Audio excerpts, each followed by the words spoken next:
এক ছোট্ট গ্রামে রিয়াজ নামের একটা ছেলে বাস করত। রিয়াজ প্রতিদিন মসজিদে যেত নামাজ শেখার জন্য।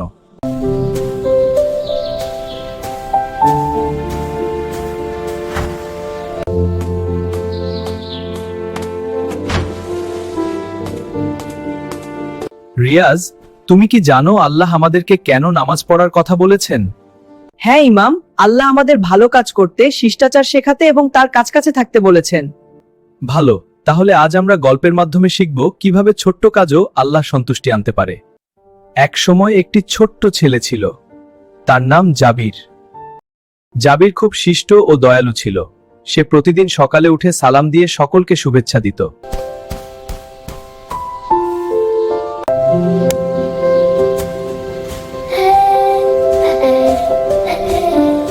আসসালামু আলাইকুম। আসসালামু আলাইকুম।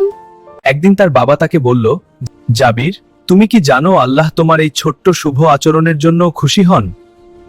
ও বাবা, কি সত্যি? আমি তো শুধু বন্ধুদের সাথে খেলতে খেলতে সালাম দিচ্ছিলাম। হ্যাঁ, আল্লাহ ছোট ছোট কাজকেও গ্রহণ করেন যদি হৃদয় সৎ হয়। ইমাম, আমি কি আল্লাহকে খুশি করতে ছোট ছোট কাজ করতে পারি? অবশ্যই রিয়াজ। তোমার মাকে সাহায্য করো এবং মন দিয়ে নামাজ পড়ো, অথবা তোমার বন্ধুদের সঙ্গে ভালো আচরণ করলেও আল্লাহ খুশি হন।